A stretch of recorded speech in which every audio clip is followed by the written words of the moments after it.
Selamanya hanya Engkau Tuhan,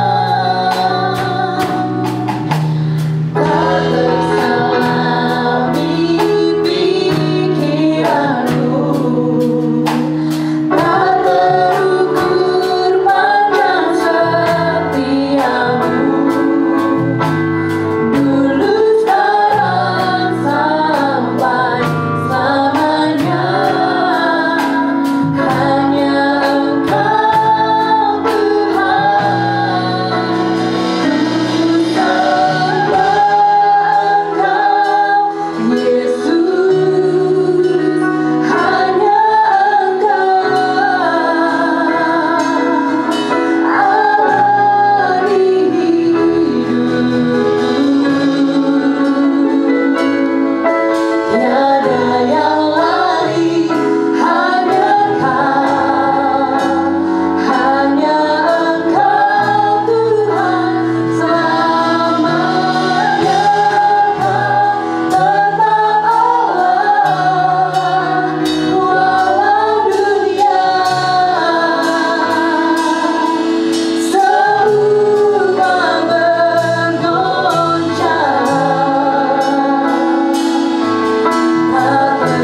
bersama kita doa dalam ibadah ini.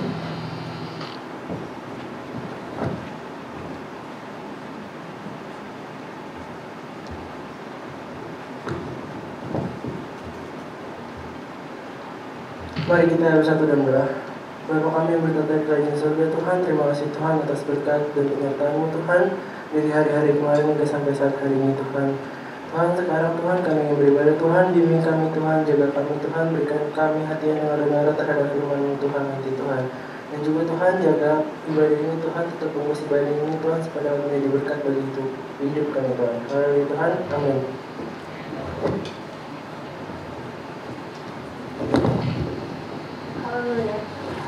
Haleluya, Shalom Sparking Generation. Halo. Puji Tuhan, kita dapat berkumpul ibadah pada pagi hari ini dengan sehat. Itu semua karena kekuatan Tuhan, amin. Kita mau menyatakan lagu ini, Tuhanlah kekuatan dan mazmur kita.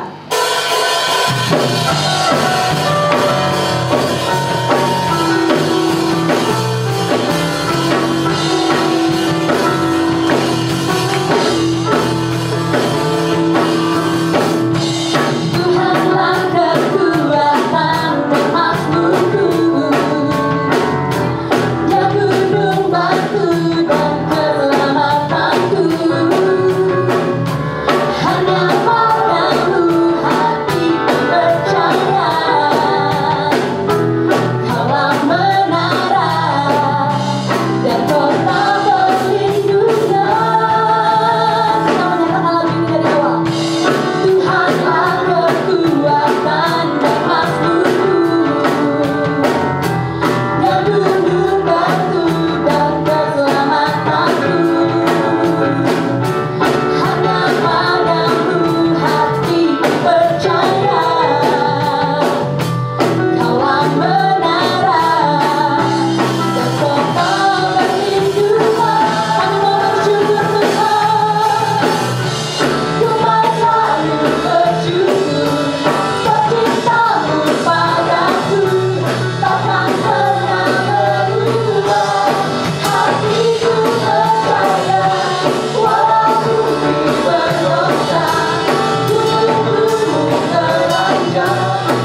Kita mau masuk dalam firman Tuhan, tapi sebelum itu kita mau menaikkan lagu Walau Ku Tak Dapat Melihat.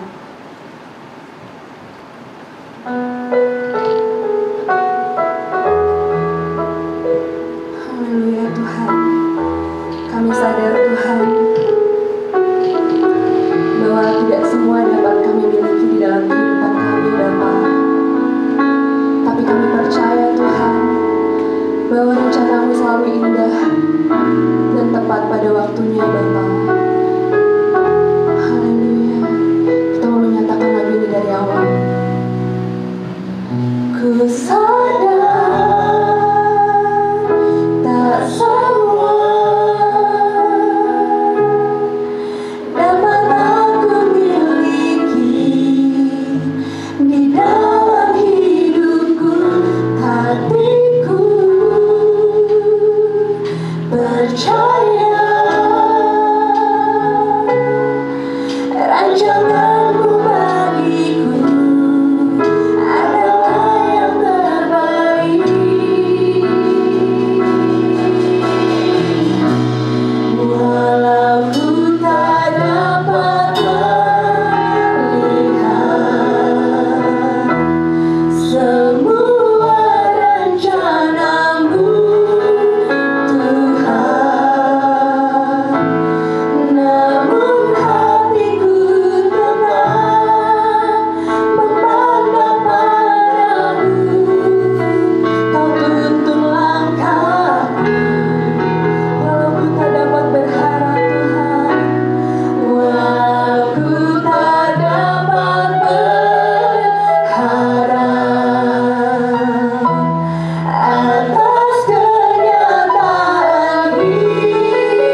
Terima kasih Bapa, terima kasih Yesus. Kami sudah bisa berkumpul pada hari ini di tempat ini. Kami bersama-sama datang semua atas kemuliaan-Mu Tuhan, berkat-Mu yang melimpah atas hidup kami, penyertaan-Mu. Bapa, sebentar kami akan mendengarkan sedikit dari kebenaran firman-Mu Tuhan, dan kami akan merenungkannya bersama-sama. Kami akan men-sharingkan itu bersama-sama Tuhan. Biarlah kami boleh duduk diam, boleh membaca, mendengar, dan merenungkan firman-Mu Tuhan. Bapa, bagi hamba-Mu, berikanlah hamba tuntunan Bapa. Biarlah apa yang akan hamba sampaikan boleh benar-benar apa yang Engkau ingin sampaikan Tuhan. Tuhan, Engkau yang tahu setiap pribadi kami, Engkau yang tahu setiap hati kami Tuhan. Biarlah Engkau terus yang menyertai hidup kami. Terima kasih Tuhan, hanya Engkau Allah yang kekal selama-lamanya. Kita semua yang percaya bersama-sama katakan amin.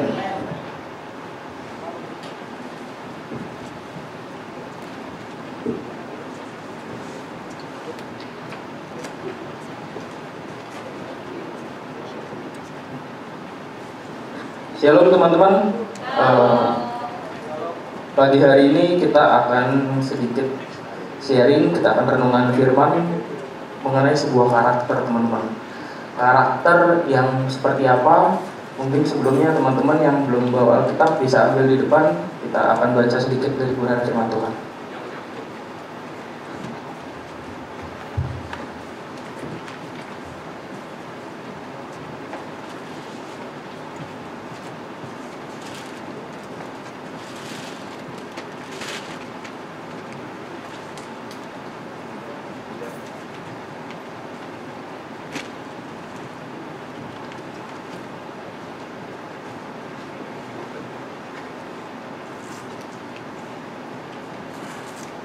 Kalau udah, kita akan mulai ke topik kita. Hari ini tema kita adalah idealis. Idealis, apa itu idealis? Di sini saya catat, idealis adalah orang yang bertindak berdasarkan pengalaman empiris, yang unik, pikiran dan cita-cita tinggi untuk mencapai hasil yang maksimal. Orang yang idealis biasanya memiliki idealisme, teman-teman. Idealisme itu adalah suatu keyakinan atas suatu hal yang dianggap benar oleh individu yang bersangkutan dengan bersumber dari pengalaman, pendidikan, kultur budaya, dan kebiasaan. Idealis. Pagi ini kita akan bahas tentang tokoh yang gak asing buat kita. Kita sering dengar nama tokoh ini, yaitu Daniel.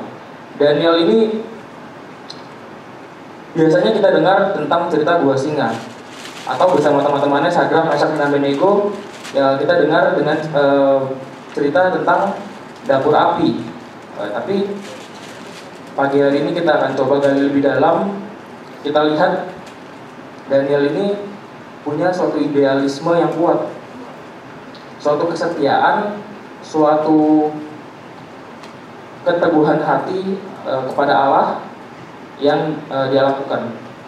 Kita akan baca bersama-sama dari Daniel pasal 6 ayat yang ke-7 sampai 24.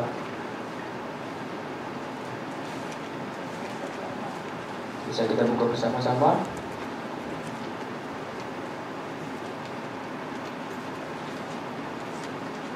Udah dapat semua?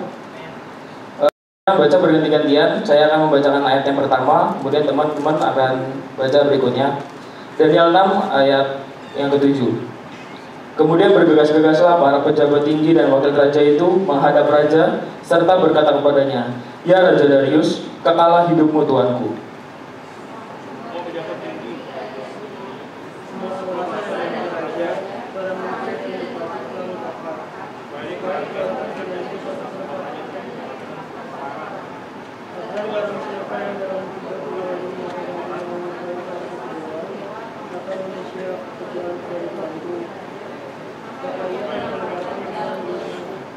Oleh sebab itu ya Raja, keluarkanlah larangan itu dan buatlah suatu surat perintah yang tidak dapat diubah menurut undang-undang orang Media dan Persia. yang tidak dapat dicabut kembali. Sebab itu Raja Darius membuat surat perintah dengan larangan itu. Demi didengar Daniel bahwa surat perintah itu telah dibuat, pergilah ia ke rumahnya. Dalam kamar atasnya ada tingkap-tingkap yang terbuka ke arah Yerusalem. 3 kali sehari ia berlutut, berdoa, serta memuji Allahnya, seperti yang biasa dilakukannya. Lalu orang-orang itu bergegas-gegas masuk dan mendapati Daniel sedang berdoa dan bermohon kepada Allahnya. Kemudian mereka menghadap raja dan menanyakan kepadanya tentang larangan raja. Bukankah tuanku mengeluarkan suatu larangan supaya setiap orang yang dalam 30 hari menyampaikan permohonan kepada salah satu dewa atau manusia kecuali kepada tuanku ya raja akan dilemparkan ke dalam gua singa? Jawab raja, perkara ini telah pasti menurut undang-undang orang Media dan Persia yang tidak dapat dicabut kembali. Lalu kata mereka kepada raja, Daniel salah seorang buangan dari Yehuda, tidak mengindahkan tuanku ya raja, dan tidak mengindahkan larangan yang tuanku keluarkan. Tetapi 3 kali sehari ia mengucapkan doanya. Setelah raja mendengar hal itu, maka sangat sedihlah ia, dan ia mencari jalan untuk melepaskan Daniel, bahkan sampai matahari masuk. Ia berusaha untuk menolongnya.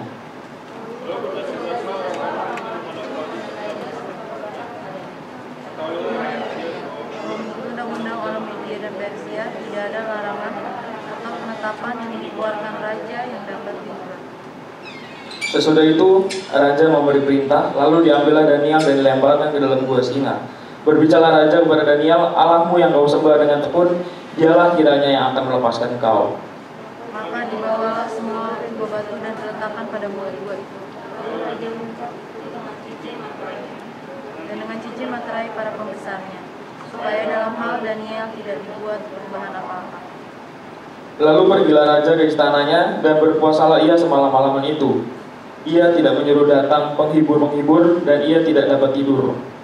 Pagi-pagi sekali ketika fajar menyising, bangunlah raja dan pergilah dengan buru-buru ke gua singa. Dan ketika ia sampai dekat gua itu, berserulah ia kepada Daniel dengan suara yang sayu. Berkata ia kepada Daniel, Daniel, hamba Allah yang hidup, Allahmu yang kau sembah dengan tekun, telah sanggupkah ia melepaskan engkau dari singa-singa itu? Lalu kata Daniel kepada raja, ya raja, Allah hidup. Allahku telah mengutus malaikatnya untuk mengatupkan mulut singa-singa itu, sehingga mereka tidak mengapa-ngapakan aku, karena ternyata aku tak bersalah di hadapannya. Tetapi aku juga terhadap tuanku, ya raja, aku tidak melakukan kejahatan. Lalu sangat sukacitalah raja, dia memberi perintah supaya Daniel ditarik dari dalam gua itu. Maka ditariklah Daniel dari dalam gua itu, dan tidak terdapat luka apa-apa padanya, karena ia percaya kepada Allah. Oke, kita baca sampai situ aja dulu. Oke teman-teman, yang kita baca barusan adalah kisah Daniel memperjuangkan idealisme dia untuk terus berdoa kepada Tuhannya setiap hari 3 kali sehari. Mungkin teman-teman lihat atau teman-teman sering dengar ini tuh tentang iman dan bagaimana Tuhan menyertai orang yang beriman kepadanya. Tapi coba kita akan belajar apa yang Daniel lakukan, apa yang Daniel udah punya sejak dia masuk di kerajaan ini. Kita akan lihat bahwa Daniel itu awalnya bukan orang kerajaan. Memang dia bangsawan, memang dia orang cakap, tapi dia bukan orang kerajaan dari kuasa Raja Darius. Awalnya dia adalah orang Israel, teman-teman. Orang Israel yang bisa dibilang dijajah. Waktu itu di bawah kuasa Raja Yoyakim, Daniel ini diserang oleh orang Babel di bawah kerajaan Nebukadnezar. Kemudian Daniel ini orang yang berpengaruh di 3 generasi kerajaan. Yang pertama Raja Nebukadnezar, kemudian anaknya yaitu Belshazzar, dan yang ketiga baru Darius.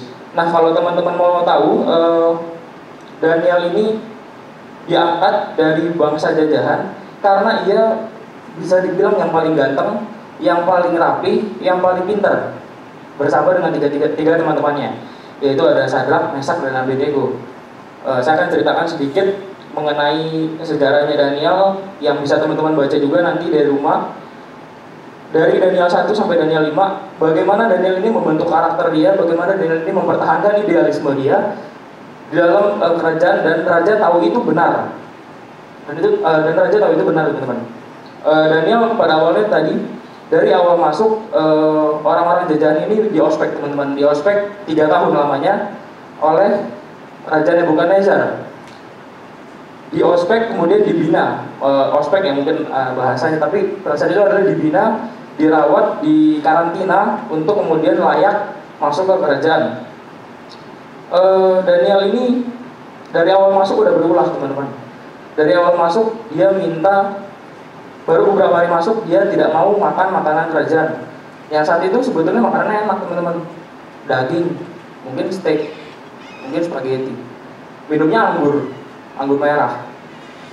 Enak saat itu, mewah saat itu. Tapi Daniel menolak, teman-teman. Daniel dan teman-temannya, Sadrak, Mesak, dan Abednego menolak itu, tidak mau makan makanan yang sudah dipersembahkan kepada rajanya, teman-teman. Kenapa? Karena Daniel mempertahankan prinsip dia, dan dia meminta untuk makan sayur-sayuran. Hanya sayur-sayuran, bisa dibilang vegetarian, dan minum air putih saja, tidak minum anggur, tidak mabuk-mabukan.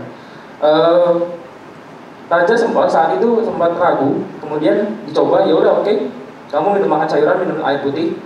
Dan setelah beberapa hari dibuktikan bahwa Daniel dan teman-temannya 10 kali lebih pintar daripada orang-orang yang makan makanan mewah tadi, teman-teman. Itu bisa kita temui di Daniel 1. Kemudian dalam berjalannya waktu, Daniel ini bersama teman-temannya dipisah. Sadrak, Mesak, dan Abednego dikirim ke Babel untuk berkuasa di sana, untuk memegang kekuasaan di sana seperti bisa dibilang gubernur atau wakil pemerintah. Tapi Daniel orang yang paling cakap, orang yang paling berwibawa, dia mungkin paling menonjol. Raja minta dia ada di istana. Raja minta dia stay di istana untuk bekerja di istana. Kemudian ini masih di bawah Raja Nebukadnezar, teman-teman. Berjalan terus waktu, raja ini mendapat mimpi bagaimana dia diberikan mimpi yang sulit untuk ditafsirkan sama dukun-dukun saat itu. Oleh penafsir mimpi saat itu, orang-orang ahli saat itu, para ahli jampi, nggak bisa ditafsirkan, apa ini mimpinya kok aneh, nggak ada di penafsiran. Kemudian Daniel berdoa kepada Tuhan, diminta untuk menafsirkan mimpinya. Dia berdoa kepada Tuhan, kemudian dijawab mimpinya itu adalah memiliki satu makna. Maknanya itu kerajaannya itu tidak akan lama lagi. Kemudian dari saat itu Daniel sudah dipercaya sama Raja Nebukadnezar bahwa dia adalah orang yang spesial. Spesial kenapa? Karena dia memiliki Allah yang benar-benar berkuasa, Allah yang benar-benar bisa membukakan pikiran, Allah yang benar-benar tahu segala isi hidup. Kemudian teman-temannya Daniel, Sadrak, Mesak, dan Abednego ini juga berulah dengan idealisme mereka. Saat itu Sadrak, Mesak, dan Abednego diminta untuk menyembah patung yang dibuat raja. Patung itu terbuat dari bahan-bahan yang mulia, logam mulia, teman-teman. Tapi 3 orang ini nggak mau. 3 orang ini menolak untuk menyembah patung itu, dan kemudian dimasukkan ke dapur api. Tapi yang terjadi lagi-lagi adalah Allah Daniel, Allah Sadrak, Mesak, dan Abednego adalah Allah yang berkuasa. Saat dimasukkan ke dapur api, dia bisa keluar dengan selamat, tanpa ada bau-bau kebakar, tanpa ada baju sedikit pun yang terbakar, teman-teman. Dia bisa keluar, dia bisa selamat, bahkan malah orang-orang yang masukin itu yang kebakar ke dalam, yang menggotong mereka adalah mereka yang terbakar. Mulai saat itu raja sudah mulai berpikir bahwa wah, Allah mereka Allah yang luar biasa, Allah mereka Allah yang betul-betul berkuasa. Kemudian karena Raja Nebukadnezar ini gak pandai, karena dia serakah, karena dia gimana ya, bisa dibilang nepotisme dia. Jadi itu nggak benar, dia mau memimpin kerajaan itu nggak benar. Dan kemudian saat anaknya yang memimpin, si Belsyazar, kerajaan itu selesai. Dan mimpi yang tadi ditafsirkan, ya itu benar. kerajaannya pecah, kerajaannya selesai, bukan lagi kerajaan itu dipecah menjadi orang Media dan Persia. Kemudian di Media ini ada Raja Darius yang saat ini yang tadi kita baca mengenai gua singa itu ada di kerajaan kuasa Raja Darius. Nah, kemudian si Daniel ini yang puncaknya adalah, yang saya mau sampaikan adalah tadi teman-teman udah baca bagaimana Daniel ini tetap mempertahankan idealisme dia dari awal, melalui semua pencobaan sampai ke tahap yang paling ekstrim. Gak boleh berdoa, teman-teman. Gak menutup kemungkinan kita bersama-sama di sini akan mengalami hal yang sama, akan mengalami hal di mana kita dijauhkan dari Tuhan, dipaksa dunia untuk tidak berdekat dengan Tuhan. Ini nggak menutup kemungkinan, dan Daniel pun sudah merasakan itu. Tapi Daniel memiliki idealisme yang kuat. Dia tetap berdoa kepada Tuhan, walaupun dia tahu sudah diberitahu bahwa kalau dia berdoa dia akan dilemparkan gua singa, tapi dia tidak takut. Dia memperjuangkan idealisme dia memperjuangkan keyakinan dia, ketangguhan hatinya untuk tetap berdoa. Dan intinya adalah Tuhan gak langsung nolong, teman-teman. Kalau teman-teman kira aku mau megang kehendak Tuhan nih, aku bertindak benar, Tuhan akan menolongku. Gak langsung, teman-teman. Daniel pun dilempar dulu ke gua singa, mengalami ketakutan dulu, menghadapi singa-singa itu dulu, baru Tuhan menyertai dia, baru Tuhan melindungi dia, mengatupkan mulut singa-singa itu. Jadi walaupun benar Tuhan akan menyertai kita ketika kita berjalan di jalan yang benar, di jalannya, tapi Tuhan gak akan langsung grab kita, gak akan langsung take control of kita. Biarkan kita berjuang dulu, teman-teman. Jadi kalau kita di kehidupan sehari-hari, kita mungkin banyak tawaran dunia, yang kita punya prinsip sebetulnya adalah melawan itu, tidak mau ada tawaran-tawaran kedagingan, ada melakukan dosa. Tapi Tuhan tetap akan mengizinkan itu semua terjadi, teman-teman. Akan mengizinkan itu akan terjadi dulu di hidup kita, baru kita akan ditolong sama Tuhan. Ingat, teman-teman, Tuhan gak menjanjikan setiap hari adalah senang. Tapi Tuhan tidak akan membiarkan yang terjatuh sampai tergeletak. Itu, teman-teman. Kemudian kalau bisa kita tarik ke kehidupan kita sehari-hari, cerita Daniel 6 ayat 7 sampai 24 yang tadi kita baca. Sebelum itu ada kejadian yang sering banget kita temui. Saya akan bacakan dari Daniel yang ayat yang pertama sampai ke 6. Darius orang Media menerima pemerintahan ketika ia berumur 62 tahun. Lalu berkenanlah Darius mengangkat 120 wakil-wakil raja atas kerajaannya. Mereka akan ditempatkan di seluruh kerajaan. Membawahi mereka pula 3 pejabat tinggi, dan Daniel adalah salah satu dari ketiga orang itu. Kepada mereka lah wakil-wakil raja harus memberi pertanggung jawab supaya raja jangan dirugikan. Maka Daniel ini melebihi para pejabat tinggi dan para wakil raja itu, karena ia memiliki roh yang luar biasa, dan raja bermaksud untuk menempatkannya atas seluruh kerajaannya. Kemudian para pejabat tinggi dan wakil raja itu mencari alasan dakwaan terhadap Daniel dalam hal pemerintahan, tetapi mereka tidak mendapat alasan apapun atas sesuatu kesalahan, sebab ia setia dan tidak ada didapati suatu kelalaian atau suatu kesalahan padanya. Maka berkata-katalah orang-orang itu, maka kita tidak akan mendapat suatu alasan dakwaan terhadap Daniel ini kecuali dalam hal ibadahnya kepada Allahnya. Kalau kita dengar, ini relate banget sama kehidupan kita, teman-teman. Bisa dibilang saat itu raja mengangkat menteri-menteri, pejabat tinggi untuk membawahi pegawai departemen kementerian, misalnya yang 120 tadi.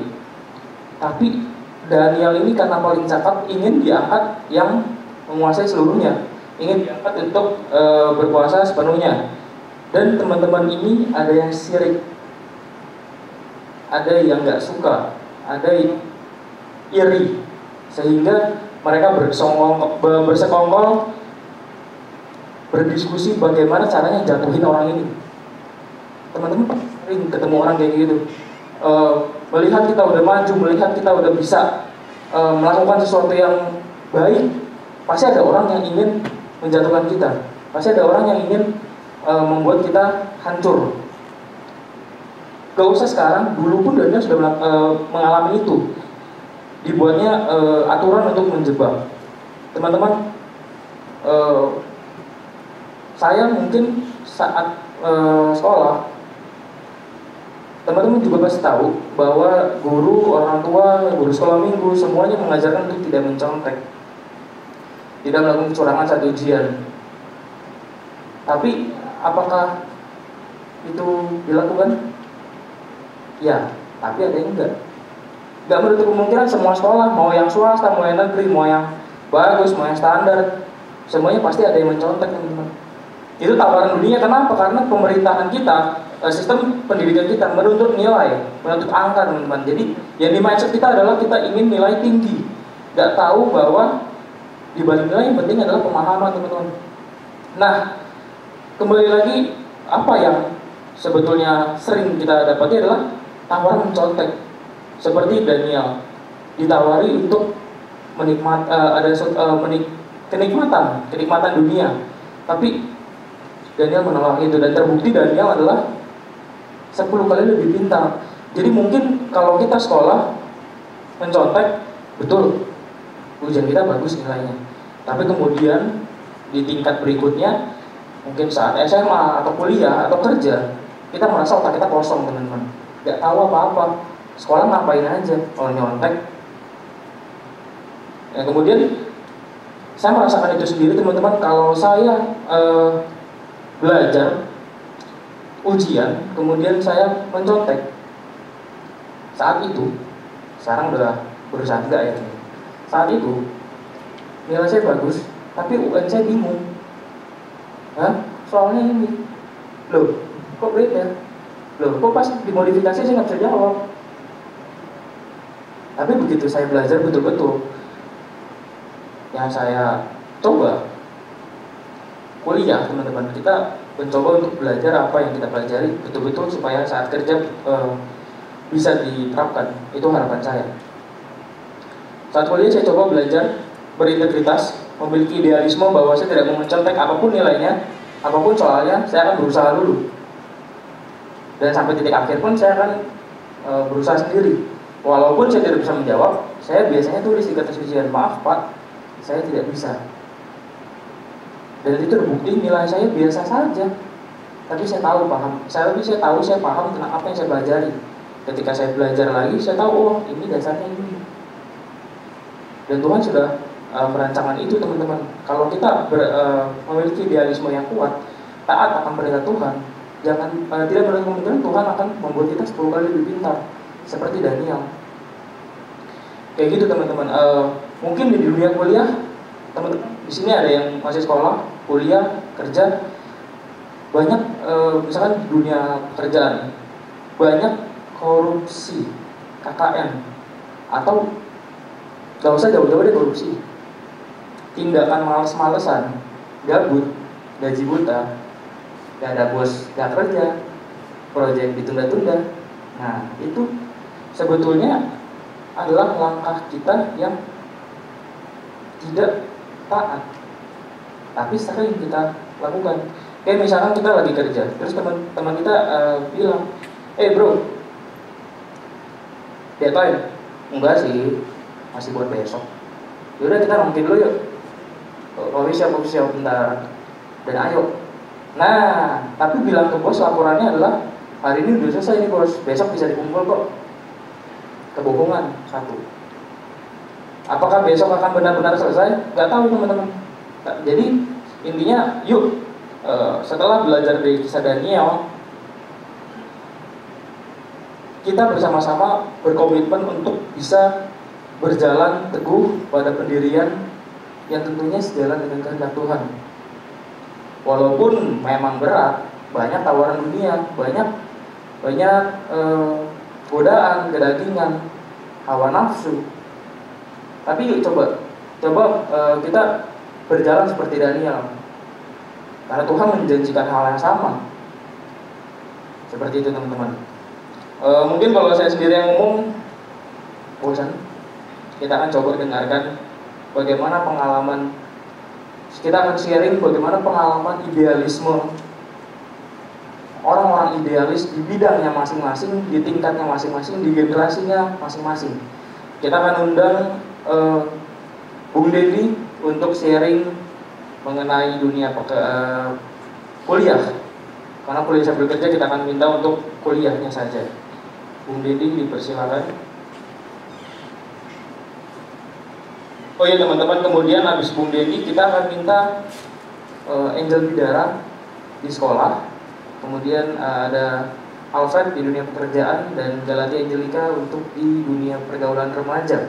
Bagaimana banyaknya godaan dunia yang harus dihadapi, tapi kita tetap berpegang teguh dan berusaha untuk menolak itu, teman-teman. Kita serahkan ke Bung Dedi.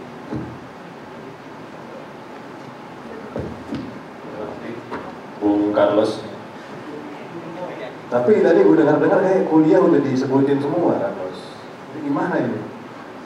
Idealisme saya mengatakan, aduh ini kayaknya gak bahas kuliah aja deh. Karena mungkin ada banyak juga yang pelajar-pelajar. Gue rasa sih 11-12 lah ya, sekolah sama kuliah ya.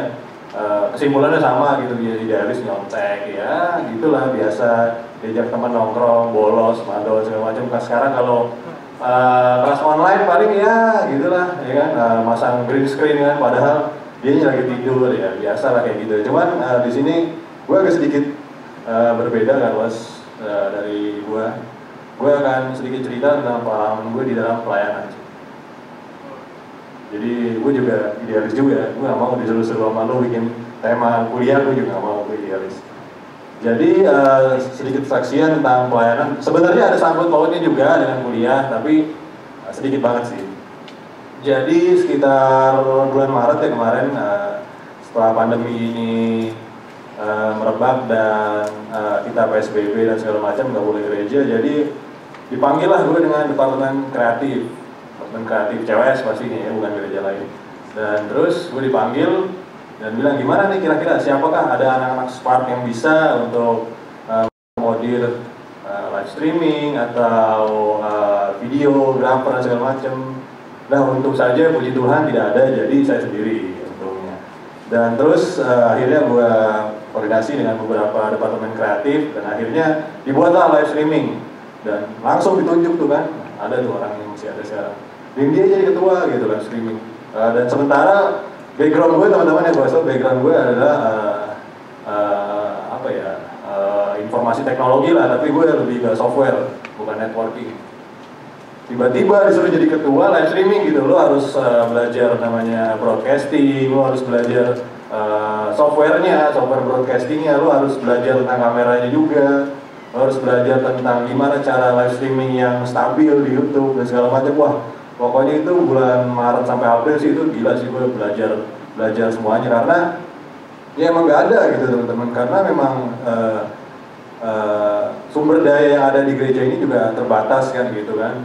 Dan sementara ya udahlah, daripada nggak ada yang live streaming kan, ya udah gue aja lah, daripada nanti akhirnya nggak berjalan juga. Oke, akhirnya berjalan dan penyertaan Tuhan balik lagi. Kalau kita balik lagi ke temanya, yaitu adalah tentang idealisme. Ya mungkin gue merasa gue bisa gitu loh, padahal ya sebelumnya sih belum pernah gitu. Cuman gue merasa pede aja, kayaknya gampang deh kalau live streaming deh menurut gue. Dan ternyata susah juga sih, susah juga.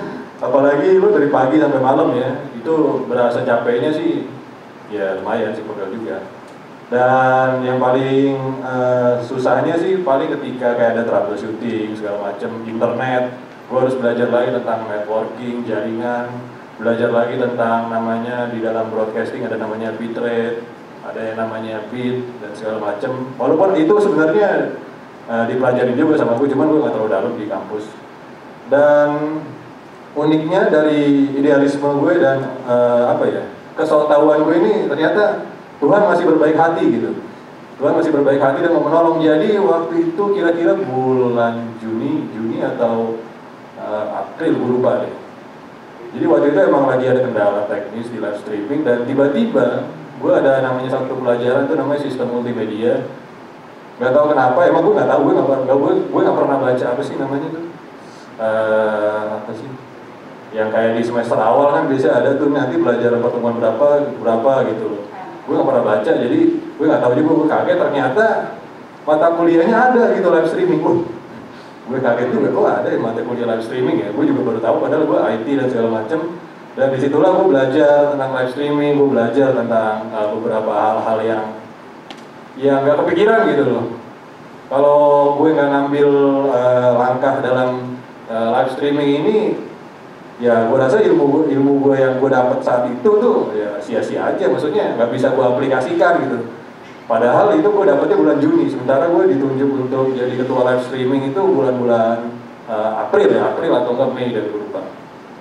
Dan ya ternyata memang dibalik ke apa ya tuh, ke sotahuan gue dan ke apa ya bilang itu idealis juga sih, kayak nekat aja, berani aja dulu kan, yang penting masalah itu belakangan lah. Dan ternyata tetap Tuhan tolong dan tetap juga Tuhan jaga, karena ya prinsip gue balik lagi, ini pelayanan Tuhan. Yang penting kita berusaha dulu, kita berusaha untuk semaksimal mungkin, dan ya masalah hasilnya dilihat juga sih dari pengorbanan teman-teman. Gue juga nggak perlu gue ceritain bahwa gue setiap hari Minggu tuh bangun 4:30 gitu, nyalain live streaming itu jam 5, udah live streaming tuh 5:30 gitu. Dan gue pulang juga jam 7, setengah 8 tuh selesai live streaming. 7:30 malam ya, bukan pagi, bentar banget kalau pagi. 7:30 malam, jadi selesai live streaming, ya udah gue pulang. Dan emang itu seharian full tuh, emang hari Minggu tuh biasanya tuh emang ya udah gimana ya, udah harus siap aja terus. Dan gue juga sebenarnya dari awal nggak yakin juga nih, apa gue nanti hari Senin bolos kerja terus ya, bagaimana kan gitu. Karena emang capek banget gitu hari Minggu. Tapi ternyata puji Tuhan enggak sih.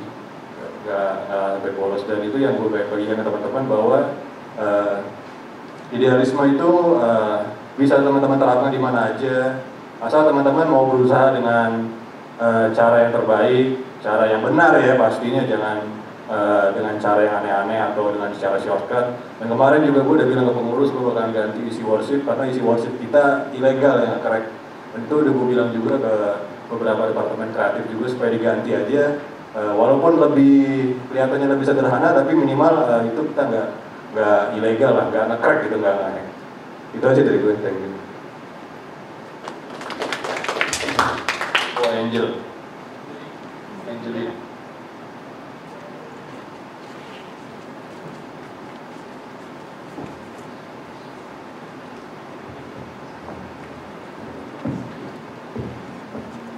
Ya, shalom teman-teman.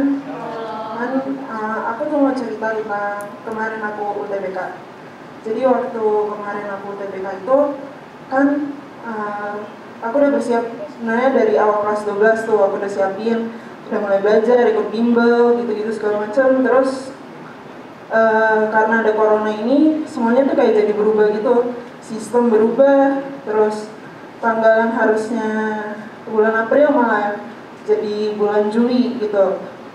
Terus waktu aku udah kayak ujian gitu, aku rasa aku yakin banget tuh ngerjainnya, ada pastilah lulus gitu-gitu. Terus habis itu waktu kayak udah pengumuman Jumat kemarin, malah gagal gitu. Tapi aku gak sedih gitu loh, karena aku tetap yakin kalau Tuhan bakal nyertain aku gitu. Aku bakal lulus di univ pilihan aku gitu. Itu sih idealisnya.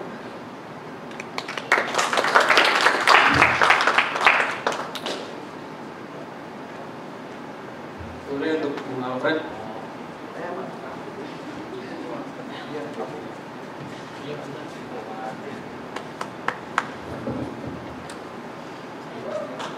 Shalom teman-teman. Ngomongin soal pekerjaan ya. Idealisme gue. Kalau buat pekerjaan nih, kayak udah banyak banget anak spak yang udah kerja lebih lama dari gue ya. Kalau gue sih awalnya pada saat bekerja tuh mendedikasikan kemampuan gue nih yang gue punya semaksimal mungkin buat perusahaan gue yang tempat gue bekerja. Singkat cerita ya, kita kerjakan beberapa tahun nih. Terus kerjaan kita juga kayak apa ya, monoton gitu istilahnya. Gue jadi udah tahu, oh kerjaan gue Senin sampai Jumat atau sampai hari Sabtu tuh kayak gitu-gitu aja. Nah, terus gue punya idealisme juga, setiap job desk atau tugas yang dikasihkan ke kita nih atau trouble gitu, kita harus kerjakan dengan baik nih, kalau bisa nggak ada salah. Nah gue udah jalanin tuh kayak gitu. Nah lama kelamaan nyaman nih. Terus trouble juga kadang-kadang kurang atau dikit kan. Nah kalau di pekerjaan gua teknik itu ada yang namanya kewajiban kita buat ngecek. Nah namanya log sheet gitu. Singkat cerita, beberapa tahun nih log sheet-nya itu sama-sama aja dan nggak ada perubahan. Terus teman-teman gue, senior gue tuh kayak dia melakukan hal yang sebenarnya kadang melenceng sih, menurut gue itu melenceng, nggak baik dan benar kan.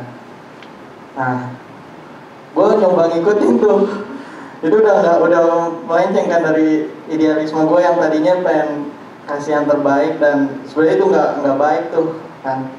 Gue ikutin dan gue lupa tuh tentang awal pertama prinsip gue ikutin. Lama-kelamaan emang enak sih, jadi kita nggak usah capek. Kita kayak misalnya ngelihat access park nih, segini ukurannya dan gini-gini, nggak ada trouble apa-apa. Gue ikutin terus, lama-kelamaan nyaman. Dan singkat cerita, untung puji Tuhannya bukan gue yang apes. Jadi teman gue log sheet atau dia ngecek kayak nembak gitu istilahnya. Dia ngecek angkanya sama persis sama yang sebelumnya di orang yang ngecek si paginya gitu. Nah singkat cerita apes tuh, kejadian lah, trouble lah. Nah kan nanti ditanya tuh sama bosnya, kamu ngecek apa enggak? Terus teman gue jawab, ya saya ngecek pak. Ngecek gimana? Ya ngeceknya soalnya nembak. Dia nggak datang ke lokasi ataupun itu. Nah di situ gue mulai belajar, wah ya juga nih, gue udah nggak bener banget, udah melenceng. Ya udah akhirnya gue memperbaiki, mulai berusaha kayak walaupun kita capek dikit, biar istilahnya apa ya, kayak ya udah sebenarnya nggak ada perubahan sih, emang segitu angkanya, tapi berusaha buat ngecek aja, buat jalanin. Emang tugasnya emang SOP-nya kayak begitu. Terus kadang-kadang juga kan nggak ada bos nih, yaudah nyantai-nyantai, nggak kerja, nggak. Sebenarnya ada yang mesti dilakukan kayak per jam gitu, mesti ngecek, tapi gue skip. Nah di situ tuh mulai juga gue lupa dengan prinsip idealisme. Tapi gue berusaha dari pelajaran-pelajaran yang kemarin buat menjalani sesuatu tugas SOP yang diberikan perusahaan dengan baik. Karena gue juga ingat kan, kalau misalnya kita ngejalanin yang nggak baik itu juga kita malu sama Tuhan kan. Tuhan aja udah kasih pekerjaan yang sesuai dengan jurusan kita, udah nyaman banget, udah enak banget. Tapi kok kita kayak apa ya, nggak hargain banget. Perkara cuma lu ngecek 5 menit ataupun setengah jam. Itu aja sih yang gue share aja dari pekerjaan.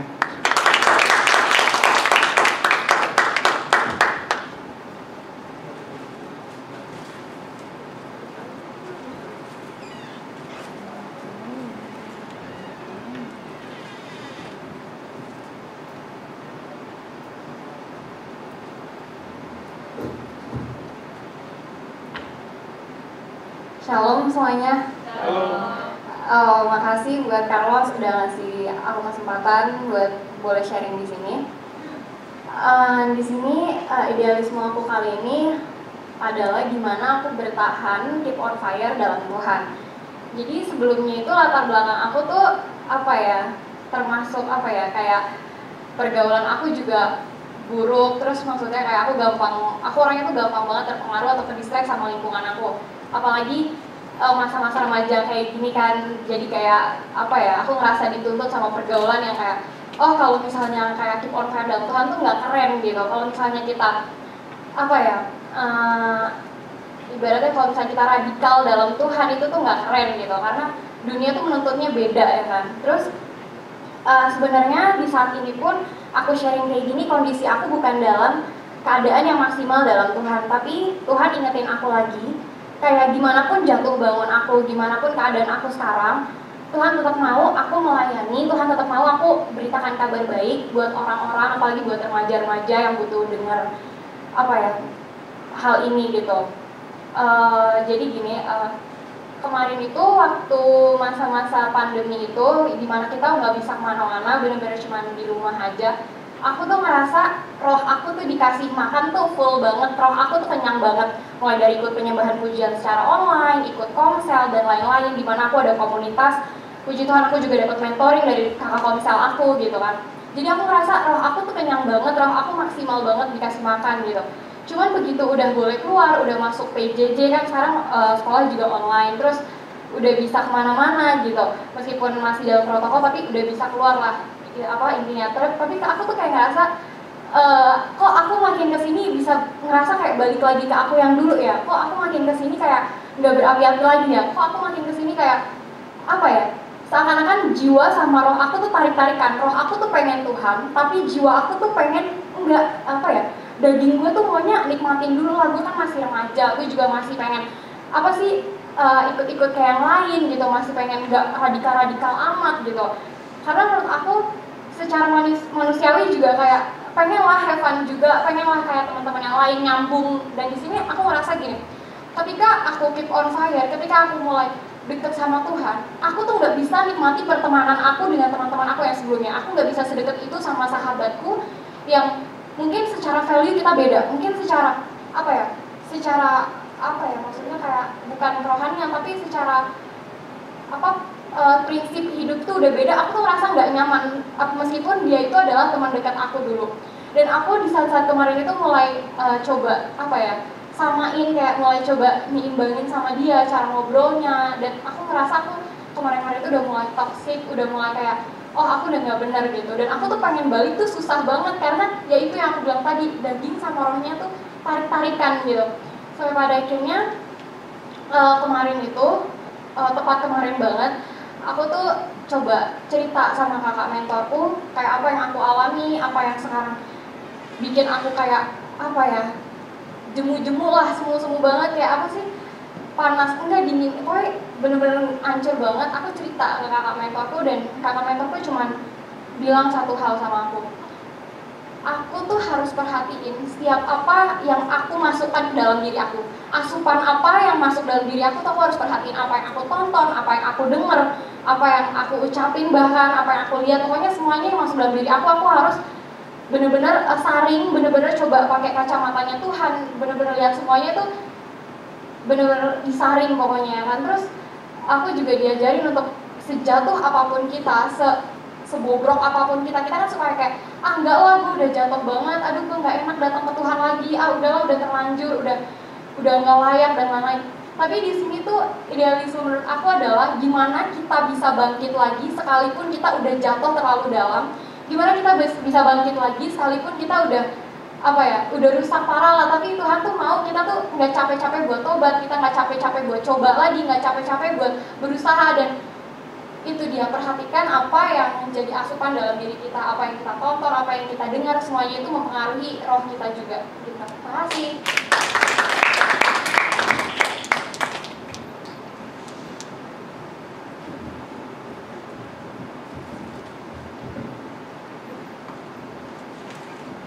Dunia dan firman Tuhan bertolak belakang, pasti bertolak belakang. Disitulah akal sehat kita bekerja, disitulah akal sehat dan Tuhan berikan hati nurani, itu yang menentukan teman-teman.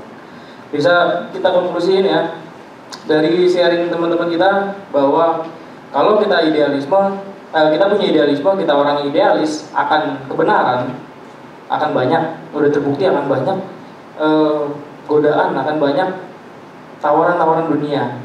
Tapi bagaimana cara kita menyikapi itu, bagaimana cara kita berpegang teguh, tidak menolak untuk ikut-ikutan.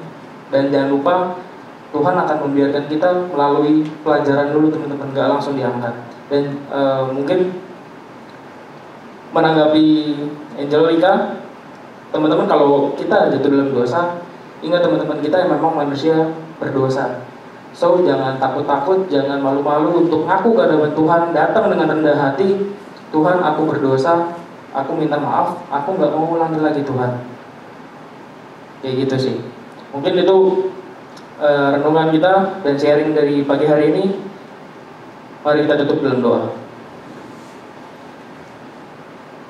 Bapak, terima kasih. Terima kasih atas firman yang baru saja kami baca, baru saja kami renungkan, baru saja kami sharingkan bersama Tuhan mengenai idealisme, seorang yang idealis.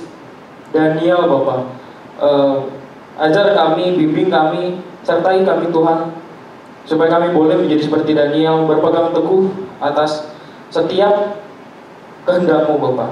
Apa yang benar, apa yang Kau inginkan, menyenangkan hati-Mu, biarlah boleh kami lakukan di kehidupan kami sehari-hari, Bapak.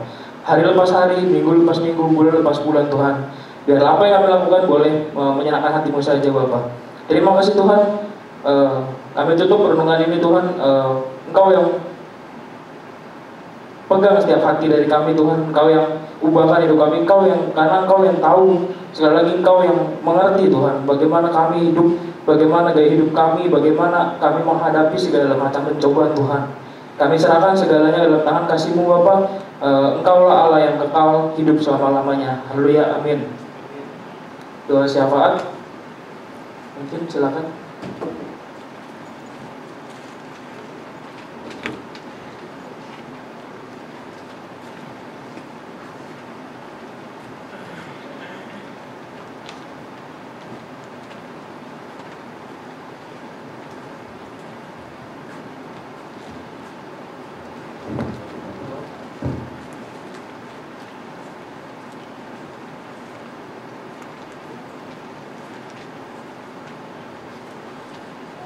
Shalom teman-teman.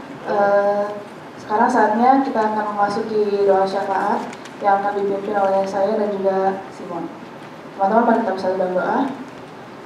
Tuhan Yesus, terima kasih atas segala penyertaan-Mu ya Tuhan Yesus. Engkau telah tibahkan kami di tempat ini tanpa kekurangan satu apapun untuk memuji dan memuliakan nama-Mu saja ya Tuhan Yesus. Tuhan, saat ini juga kami berdoa untuk bangsa kami ya Tuhan Yesus, bangsa juga dan negara kami ya Tuhan Yesus, dan negara-negara yang ada di muka bumi ini ya Tuhan Yesus yang terkena wabah COVID-19 ini ya Tuhan Yesus. Biar kiranya Tuhan saja yang dapat memulihkan kondisi pandemi pada saat ini ya Tuhan Yesus. Engkau saja yang turun tangan atas pandemi ini ya Tuhan Yesus. Biarlah kiranya pemerintah kami, pemerintah yang ada di seluruh dunia ya Tuhan Yesus, bekerja sama untuk dapat membimbing kami ya Tuhan Yesus, memimpin kami bekerja sama untuk melawan COVID-19 ini ya Tuhan Yesus. Biar kiranya saja Tuhan yang menyertai kami, membimbing kami untuk sama-sama kami ya Tuhan Yesus, satu dengan yang lainnya bekerja sama untuk berpegang teguh ya Tuhan Yesus dan memerangi COVID-19 ini, dan hanya berserah kepada-Mu saja ya Tuhan Yesus. Kami serahkan apapun segala sesuatu ke dalam tangan-Mu ya Tuhan Yesus. Biar kiranya Engkau yang dapat memulihkan kondisi pandemi pada saat ini Tuhan Yesus. Tuhan, kami juga berdoa untuk tenaga medis, relawan dan juga Menteri Kesehatan ya Tuhan Yesus, yang pada saat ini sedang berjuang keras untuk mengatasi pandemi COVID-19 ini ya Tuhan Yesus. Biar kiranya Tuhan memberikan mereka akal sehat yang supaya mereka dapat bekerja sama juga untuk memimpin kami ya Tuhan Yesus. Dan juga kami berdoa untuk pasien dan juga keluarga pasien yang terkena COVID-19 ya Tuhan Yesus. Biar kiranya Tuhan saja yang dapat menyembuhkan pasien-pasien COVID pada saat ini, dan juga Engkau saja Tuhan Yesus yang menyertai keluarganya. Engkau berikan ketabahan bagi keluarganya agar mereka dapat bisa menerima kondisi pada saat ini ya Tuhan Yesus. Dan juga kami berdoa untuk perekonomian yang terjadi di Indonesia maupun juga di dunia ya Tuhan Yesus. Biar kiranya Tuhan pulihkan perekonomian di Indonesia ini. Dan juga kami berdoa untuk tenaga kerja yang di PHK karena adanya pandemi COVID-19 ini ya Tuhan Yesus. Biar kiranya Engkau yang memulihkan perekonomian Indonesia. Engkau yang memberikan rezeki atas kami ya Tuhan Yesus. Engkau yang memberkati kami, dan Engkau juga yang membimbing kami agar kami dapat sama-sama bekerja sama untuk melawan COVID-19 ini ya Tuhan Yesus. Dan juga biarlah kami selalu mengucap syukur hanya kepadamu ya Tuhan Yesus dalam keadaan apapun, terutama dalam pandemi COVID-19 ini ya Tuhan Yesus. Engkau yang membimbing kami, ajar kami untuk selalu taat dan tekun hanya kepadamu saja, bersyukur hanya kepadamu saja. Dan apapun yang kami lakukan pada saat ini, biarlah sesuai hanya dengan kehendak-Mu saja Tuhan Yesus. Kami serahkan semuanya ke dalam tangan pengasihan-Mu, hanya di dalam nama-Mu kami telah berdoa dan mengucap syukur. Haleluya.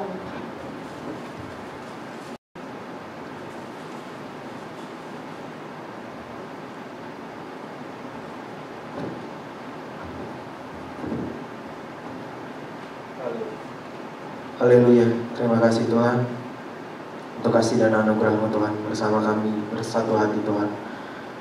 Di dalam nama-Mu Tuhan Yesus kami datang Tuhan, bersatu hati membawa di dalam doa Tuhan untuk setiap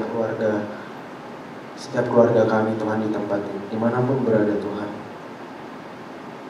Baik itu dari setiap jemaat maupun pengurus Tuhan, untuk kesehatan setiap keluarga kami Tuhan, yang jaga Tuhan, yang pelihara Tuhan di dalam kondisi yang saat ini terjadi, di mana pandemi COVID-19 masih berlangsung Tuhan, dan entah sampai kapan kami tidak tahu. Tuhan yang jaga kesehatan keluarga kami dimanapun berada, dan juga untuk setiap keluarga kami, sanak saudara keluarga kami Tuhan, ada yang kesulitan di dalam ekonomi maupun pekerjaan, banyak yang terjadi PHK atau juga pemotongan gaji dan lain-lain yang menyebabkan terganggunya ekonomi keluarga kami atau keluarga kami yang jauh maupun yang dekat Tuhan. Kami berdoa Tuhan di tempat ini, Tuhan yang sertai Tuhan, Tuhan yang cukupkan, Tuhan yang pelihara keluarga kami Tuhan dimanapun berada. Tuhan yang jaga juga untuk setiap pengurus, setiap jemaat dan pembina kami Kateli, Tuhan juga jaga Tuhan, kesehatannya Tuhan, pelihara keluarganya, Tuhan yang sertai kesehariannya selalu, hingga boleh berkumpul lagi bersama kami untuk minggu-minggu yang akan datang. Dan juga kami berdoa Tuhan untuk gereja kami Tuhan, CWS di Gedung Kenanga ini Tuhan, Tuhan yang berkati dari tingkat atas sampai tingkat yang mengurus segala detail-detail Tuhan, baik itu pendeta maupun dari setiap stafnya dan belum stafnya Tuhan yang sertai semua kesehatannya, ekonominya Tuhan yang cukupkan, Tuhan yang pelihara juga.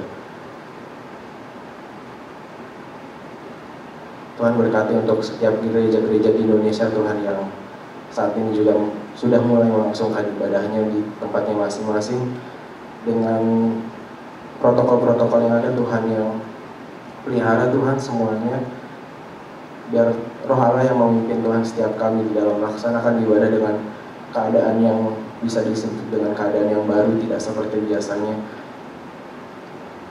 Izinkan kami Tuhan untuk selalu dekat dan takut akan Kau Tuhan, bukan takut akan dan khawatir akan dunia ini.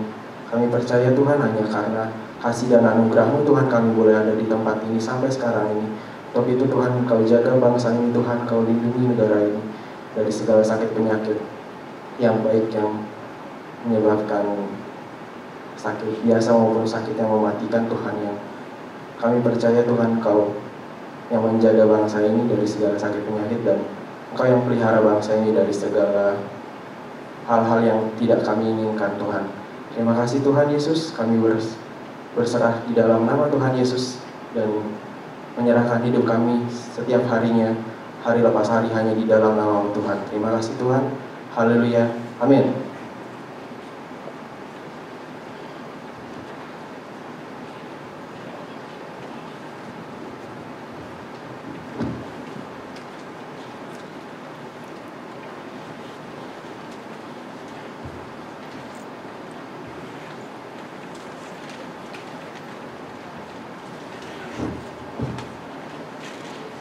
Mari kita bersatu dalam doa. Tuhan Yesus, terima kasih Tuhan untuk penyertaan Tuhan, sehingga kami dapat kembali memberikan persembahan Tuhan, berkatilah persembahan kami ini Tuhan, agar dapat berkenan di hadapan-Mu, dan kiranya persembahan kami ini dapat menjadi berkat. Terima kasih Tuhan Yesus, haleluya, amin.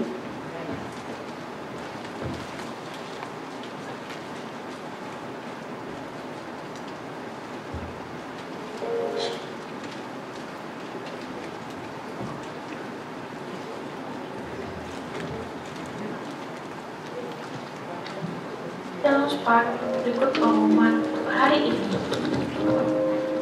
Pengumuman pertama mengenai ibadah SPAD. Ibadah SPAD diadakan setiap hari Minggu pukul 9 pagi. Tidak lupa juga untuk tetap menjalankan protokol kesehatan yang teman-teman.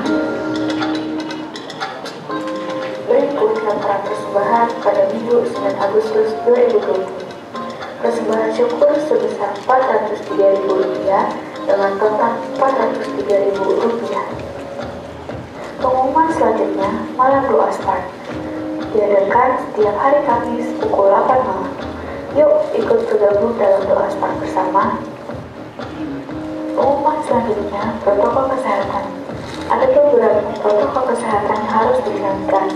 Yang pertama, jemaat dalam keadaan sehat, tidak dalam keadaan sakit seperti demam, flu, batuk, dan lain-lain.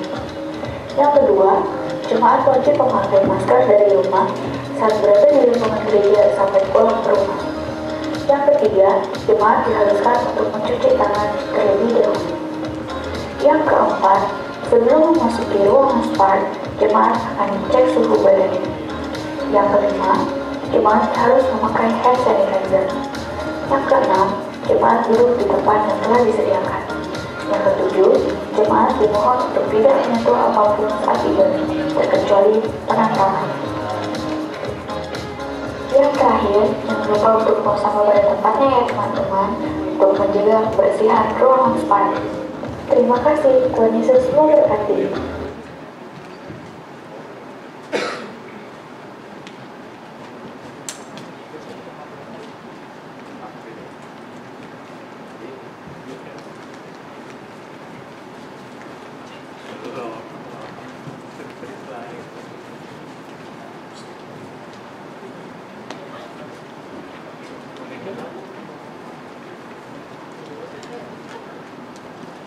Saya undang teman-teman yang musisi juga bisa maju ke depan, sama teman-teman singer dan biasa lainnya.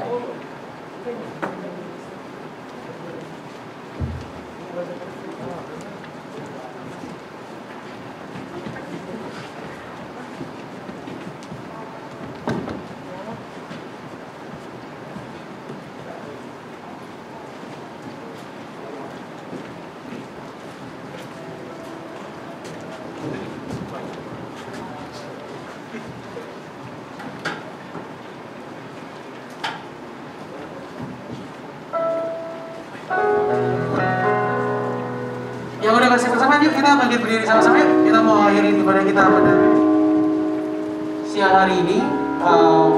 Terima kasih buat teman-teman yang sudah melayani. Terima kasih buat Carlos juga dan semua teman-teman yang sudah kesaksian tadi. Terima kasih juga buat semua teman-teman SPAD yang udah hadir, baik juga yang menyaksikan secara live streaming. Tentunya kita nggak terpisahkan oleh apapun. Kita mau nyanyi lagu yang pertama tadi yuk. Dari awal, betapa dahsyat Engkau Tuhan. Betapa dahsyat Engkau Tuhan, pencinta segala yang ada, dulu sekarang sampai selamanya. Hanya Engkau Tuhan, tak terselami pikiranku, tak terukur panjang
Yesus selalu ini Tuhan suara hati kami Bapa, bahwa sampai selama-lamanya Tuhan, walaupun dunia bergoncang Tuhan, walaupun tawaran begitu besar, percaya bahwa Engkau tetap Allah kami Tuhan.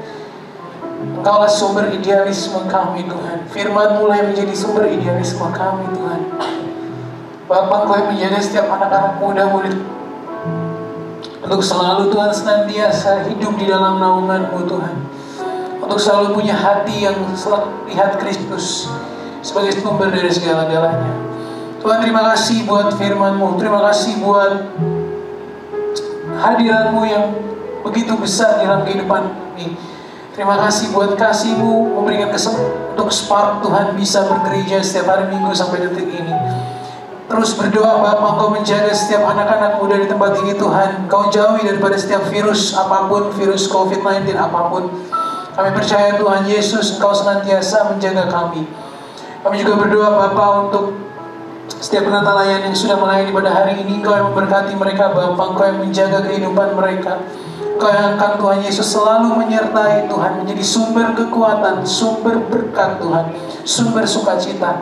Kami juga berdoa Tuhan Yesus untuk seluruh rekan-rekan Spark Tuhan, Engkau yang memenuhi setiap lumbung-lumbung rumah kami Tuhan.